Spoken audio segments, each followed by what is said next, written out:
The sun hung low in the sky, casting long shadows across the dusty trail that wound through the dense forest. The air was thick with the scent of pine and damp earth, a quiet that was only broken by the occasional rustle of leaves or the distant call of a bird. It was in this solitude that she walked, her boots kicking up small clouds of dust with each step. She was a vision of youth and innocence, her fiery red hair cascading down her back like a river of flame, catching the last rays of sunlight and turning them into gold. Her skin was fair, almost porcelain, and her eyes, wide and green as the forest itself, held a spark of curiosity and wonder. She was 23, and though the world had begun to harden others her age, she remained untouched by its cruelties, a virgin in every sense of the word. She had set out that morning from the small village nestled at the edge of the woods, a basket of fresh bread and herbs slung over her arm, destined for her ailing grandmother who lived in a cottage deeper in the forest. The path was familiar, one she had walked countless times before, but today something felt different. The usual hum of insects seemed muted, the wind still, as if the forest itself was holding its breath. She shook off the unease, attributing it to her own imagination, and continued on, humming a tune her mother had sung to her as a child. The trail narrowed as she ventured deeper, the trees pressing in closer, their branches intertwining overhead like skeletal fingers. She clutched her basket a little tighter, her steps quickening. It was then that she heard it, the snap of a twig, too loud to be an animal, too deliberate to be the wind. She froze, her breath catching in her throat. Slowly, she turned her head, her eyes scanning the shadows. At first, she saw nothing, but then, a figure emerged from behind a gnarled oak. He was a mountain of a man, his bald head gleaming in the fading light, his muscles rippling beneath a tattered shirt. His face was twisted into a sneer, his eyes dark and hungry as they raked over her. "Well, well," he drawled, his voice like gravel, "what do we have here?" She stumbled back, her heart pounding so loudly she was sure he could hear it. "Stay away from me," she managed to say, her voice barely above a whisper. He laughed, a sound that sent a chill down her spine. "Now, why would I do that?" he said, taking a step forward. "A pretty little thing like you, all alone in the woods. It'd be a shame to let you go to waste."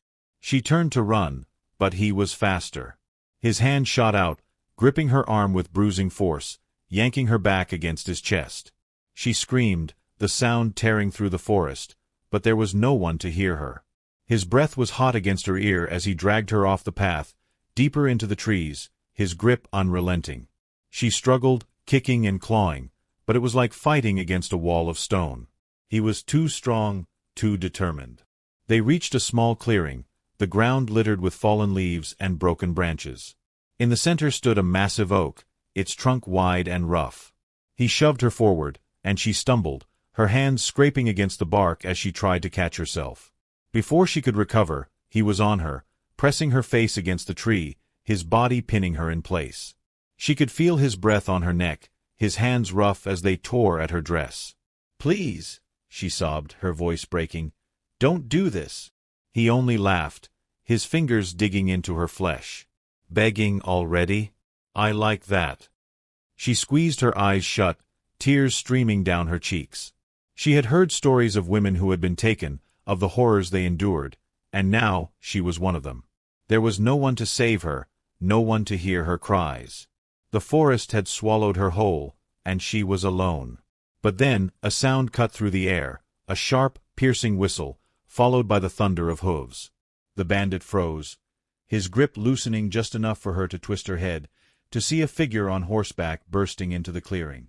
The rider was a cowboy, his hat pulled low over his eyes, his coat flapping behind him like the wings of an avenging angel. His horse skidded to a stop, its nostrils flaring, and the cowboy's hand went to the revolver at his hip. "Let her go," he commanded, his voice steady and cold as steel. The bandit snarled, but he didn't release her. "This ain't your business, cowboy," he growled. "Walk away if you know what's good for you." The cowboy didn't move. "I said let her go." For a moment, the world seemed to hold its breath. Then, with a roar, the bandit released her, shoving her aside as he lunged for the cowboy. She crumpled to the ground, her breath coming in ragged gasps, her eyes wide with terror and hope. The cowboy dismounted in one fluid motion, his hand never leaving his gun. The bandit charged, his fists raised, but the cowboy was ready.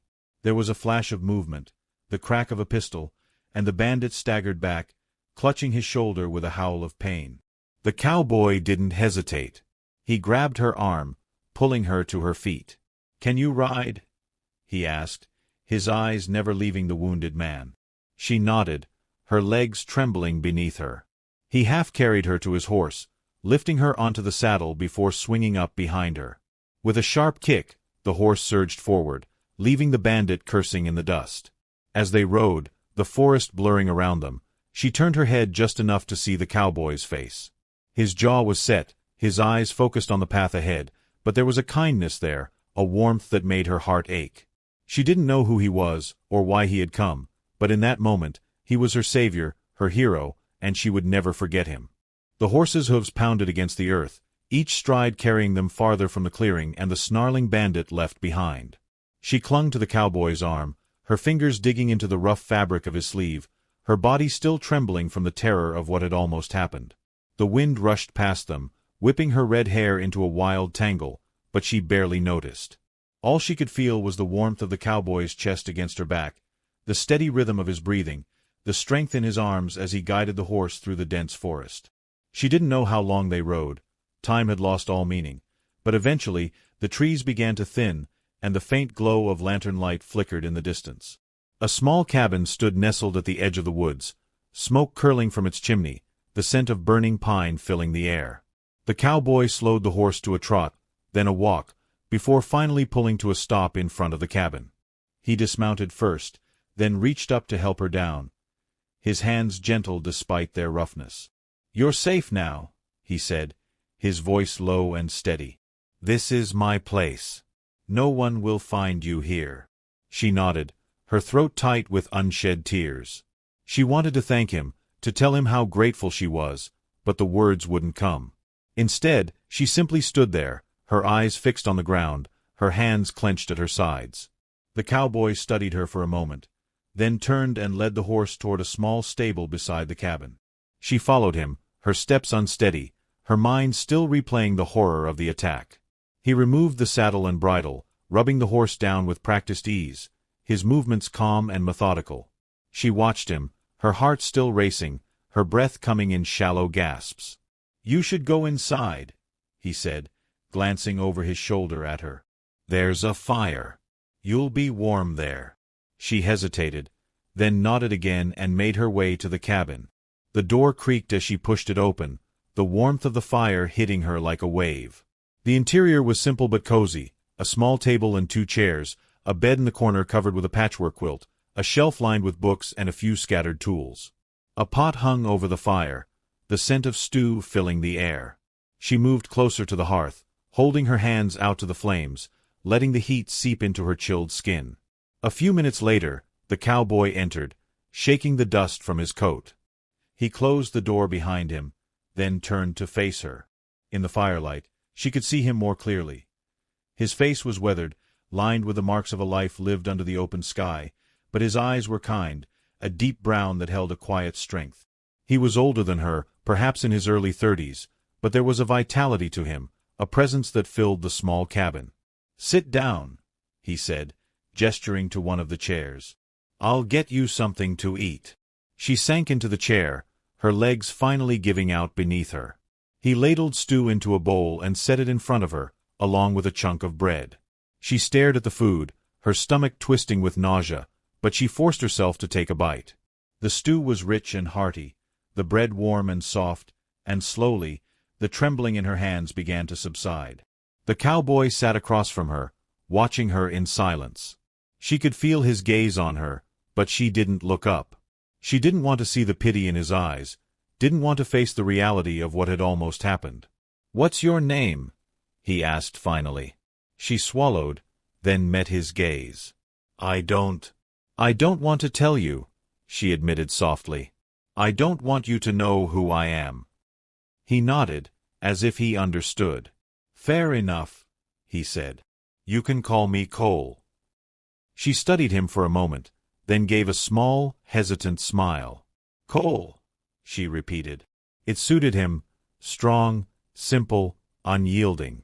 They ate in silence for a while, the only sound the crackling of the fire and the distant hoot of an owl. She could feel the weight of unspoken questions between them, but neither of them seemed willing to break the quiet. Finally, Cole set his spoon down and leaned back in his chair. "You were lucky I came along when I did," he said, his voice gruff. "That man, he wouldn't have stopped." She shivered, wrapping her arms around herself. "I know," she whispered. Cole's jaw tightened. "Do you have family nearby? Someone who can take you in?" She shook her head. "My grandmother lives deeper in the woods, but I can't go back there. Not now. Not after." Her voice trailed off, the words catching in her throat. Cole was quiet for a long moment. "Then you'll stay here," he said at last. "At least for tonight. You're not safe out there alone." She looked up at him, her eyes wide with surprise. "But I can't impose on you like that," she protested. "You've already done so much." He waved a hand, dismissing her concerns. "It's no imposition," he said. "I've got the space, and I won't have you wandering the woods at night.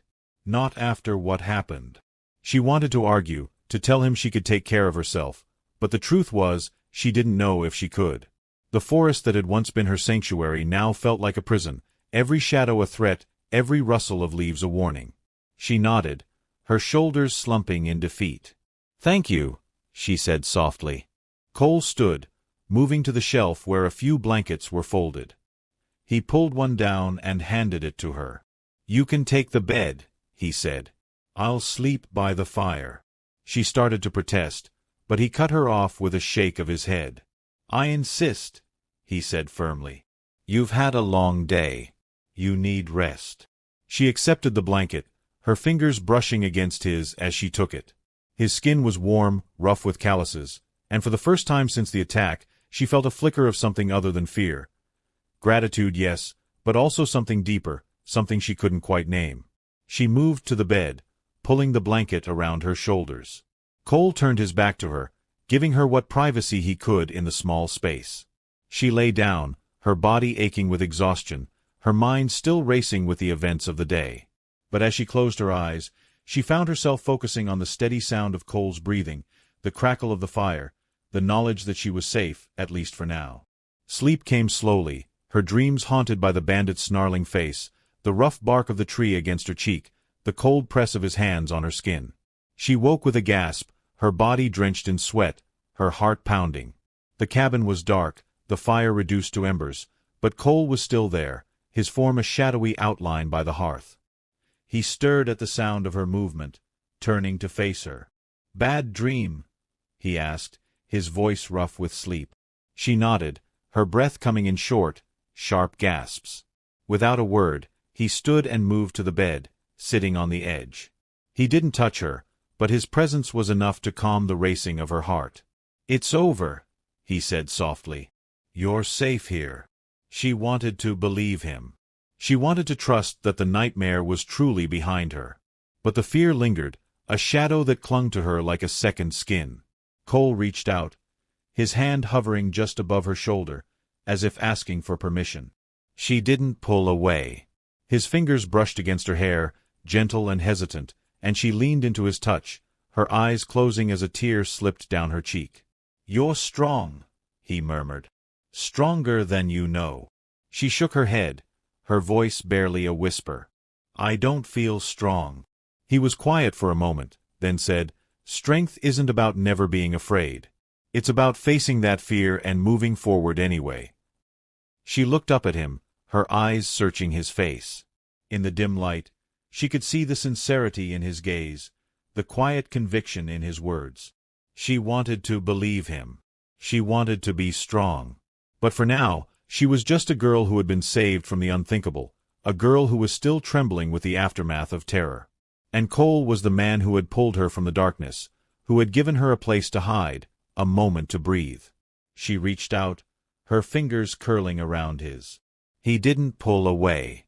Instead, he gave her hand a gentle squeeze, his thumb tracing slow circles over her knuckles. "You'll be okay," he said. I promise. And for the first time since the attack, she believed him.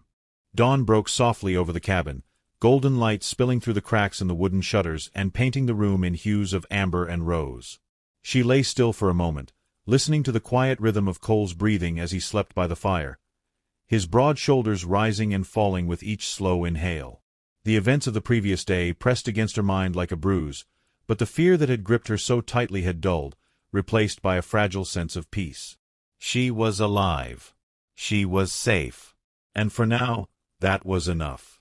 She sat up slowly, the blanket pooling around her waist, and looked around the cabin. The fire had burned low, but the embers still glowed, casting a warm light on the rough-hewn walls. Cole's hat hung on a peg by the door, his coat draped over the back of a chair. She could see the outline of his revolver on the table, the polished wood of the handle catching the light. It was a reminder of the violence that had brought them together, but also of the protection he had offered her. She stood, her legs still unsteady, and moved quietly to the table. A tin cup sat beside a pitcher of water, and she poured herself a drink, the cool liquid soothing her dry throat. She glanced at Cole, but he didn't stir. His face was relaxed in sleep, the lines of worry smoothed away, and she found herself studying him. The strong angle of his jaw, the faint scar that ran along his cheekbone, the way his dark hair curled slightly at the nape of his neck. He was a man who had seen hardship, who carried the weight of the world in the set of his shoulders, but there was a kindness in him, too, a gentleness that had surprised her. She turned away, her cheeks warming, and moved to the small window. Pulling back the shutter, she looked out at the forest. The trees stood tall and silent, their leaves rustling softly in the morning breeze. The path she had walked yesterday was hidden from view, but she knew it was there, winding its way back to the village, back to her old life. The thought of returning filled her with a strange mix of longing and dread. She wanted to see her grandmother, to feel the familiar comfort of home, but the memory of the bandit's hands on her skin made her stomach twist with nausea. A floorboard creaked behind her, and she turned to see Cole sitting up, rubbing the sleep from his eyes. He looked at her, his expression unreadable, then stood and stretched, his muscles flexing beneath his shirt. "Morning," he said, his voice rough with sleep. "Morning," she replied, her own voice barely above a whisper. He moved to the fire, stirring the embers back to life, then added a few logs. The flames crackled and hissed, filling the cabin with warmth. She watched him, her fingers twisting in the fabric of her dress. She wanted to thank him again, to tell him how much his kindness meant to her, but the words felt inadequate, too small for the weight of what he had done. Cole turned to face her, his eyes searching hers. "How are you feeling?" he asked. She swallowed, then shook her head. "I don't know," she admitted. "I keep thinking about what would have happened if you hadn't come." His jaw tightened, and he looked away, his gaze fixed on the fire. "Don't think about that," he said quietly. "It didn't happen. You're here. You're safe." She nodded, but the fear still coiled in her chest, a cold knot that wouldn't loosen. "I can't go back," she said suddenly, the words spilling out before she could stop them. "I can't go back to the village, not after—" She trailed off, her voice breaking. Cole was silent for a long moment. Then he turned to face her, his expression serious. "You don't have to," he said. "Not right away, at least. You can stay here for as long as you need." She looked up at him, her eyes wide with surprise. "But I can't impose on you like that," she protested. "You've already done so much." He shook his head, a faint smile tugging at the corner of his mouth. "It's no imposition," he repeated. "I could use the company, truth be told. And you could use a place to rest, to figure out what you want to do next." She studied him, searching his face for any sign of hesitation or insincerity, but she found none. There was only honesty in his eyes, a quiet steadiness that made her heart ache. "Why are you being so kind to me?" she asked softly. "You don't even know me." Cole's smile faded, and he looked down at his hands, his fingers tracing the grain of the wooden table. "I've seen enough cruelty in this world," he said at last. "I know what it's like to be alone, to feel like there's no one left who cares. If I can help someone, even just a little, then I'm going to do it." His words struck a chord in her, resonating deep in her chest. She understood loneliness. She understood fear. And she understood what it meant to have someone reach out a hand in the darkness. She took a deep breath, then nodded. "Thank you," she said, her voice steady. "I'll stay. For a little while, at least." Cole's shoulders relaxed, as if he had been holding his breath. "Good," he said. "That's good." The days that followed were quiet, marked by the slow, steady rhythm of life in the cabin. She helped Cole with chores, fetching water from the well, tending to the small garden behind the cabin, gathering firewood from the forest. He taught her how to ride his horse, how to track game, how to shoot a rifle. She was a quick learner, her hand steady and her aim true, and Cole watched her with a mixture of pride and something deeper, something he didn't name. They talked, too, sitting by the fire in the evenings, sharing stories of their lives. She told him about her grandmother, about the village she had grown up in, about her dreams of seeing the world beyond the forest. He listened, his eyes fixed on hers, his expression softening as she spoke. In turn, he told her about his life, about the years he had spent riding the open range, about the people he had met, about the things he had seen. There was a sadness in his voice when he spoke of the past, a hint of loss that made her heart ache, but he never spoke of it directly, and she didn't press. One evening, as the sun set in a blaze of orange and gold, they sat on the porch of the cabin, watching the fireflies dance in the gathering twilight. She had braided her hair, the red strands catching the last rays of light, and Cole looked at her, his expression unreadable. "You're different than I thought you'd be," he said suddenly. She turned to face him, her eyebrows raised in surprise. "What do you mean?" He shrugged, a faint smile playing at the corners of his mouth. "When I first saw you, in the clearing, I thought you were just another lost soul, another victim of this cruel world. But you're not. You're strong. You're brave. You've got a fire in you that won't be put out." She felt her cheeks warm at his words, and she looked down, her fingers twisting in the fabric of her skirt. "I don't feel brave," she admitted. "Not most of the time, at least." Cole reached out, his hand brushing against hers. "Bravery isn't about never being afraid," he said. "It's about facing that fear and moving forward anyway. And you've done that every day since you've been here." She looked up at him, her heart pounding in her chest. There was something in his eyes, something that made her breath catch in her throat. She wanted to reach out, to close the distance between them, but she hesitated, her fingers hovering in the air. Cole seemed to sense her hesitation. He took her hand in his fingers warm and rough against her skin. "You don't have to be afraid anymore," he said softly. "Not here. Not with me." She swallowed, her pulse racing. "I know," she whispered. The air between them was charged, thick with unspoken words, with the weight of everything they had shared. Cole leaned in slowly, giving her time to pull away, but she didn't. She met him halfway, her lips brushing against his in a kiss that was gentle, tentative, a question and an answer all at once. When they pulled apart, her heart was still racing, but the fear was gone. In its place was something new, something fragile and bright, a hope for the future, a belief that maybe, just maybe, she could find happiness here, in this quiet corner of the world, with this man who had saved her in more ways than one. Cole smiled at her, his eyes soft with affection. "Stay with me," he said. "Not just for a little while. Stay forever." She looked at him, her heart full to bursting. She thought of the village, of her grandmother, of the life she had left behind. But she also thought of the fear that had followed her, of the shadows that had haunted her dreams. Here, with Cole, she felt safe. She felt loved. And for the first time in a long time, she felt like she belonged. She reached up, her hand cupping his cheek, her thumb brushing against the scar that ran along his cheekbone. "Yes," she said. "I'll stay." Cole's smile widened, and he pulled her into his arms, holding her close. She rested her head against his chest, listening to the steady beat of his heart, the sound of the forest around them, the promise of a new beginning. As the stars blinked to life in the sky above them, she knew that this was where she was meant to be. This was her home. And with Cole by her side, she was ready to face whatever the future held.